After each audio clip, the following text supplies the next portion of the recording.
इकडं अमेरिकेमध्ये कार आमची बंद पडलेली आहे. त्याची बॅटरी डाऊन झालेली आहे. इकडं कारचा रिपेअर करण्याचा रेट हा खूप आहे.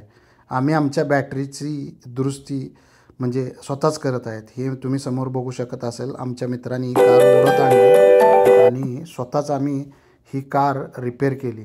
तर बघू शकत असाल व्हिडिओमध्ये ही एका बॅटरीला दुसरी बॅटरी जॉईन करून आम्ही ही कार चालू केली आणि आता आईसमुळं ही कारची बॅटरी डाऊन झालेली होती. जे गेले 4-5 दिवस स्नो फुल आहे आणि आता ही बॅटरी पूर्ववत स्थितीमध्ये आम्ही स्टार्ट केली आणि गाडी आमची स्टार्ट झाली.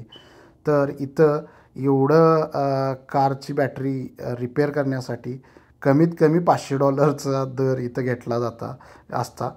तरी आम्ही हे $500 इथं वाचवलेले आहेत. तर इथं मॅनपॉवर ही महाग असल्यामुळं अशा प्रकारच्या छोट्या छोट्या गोष्टी आपणाला स्वतःलाच कराव्या लागतात.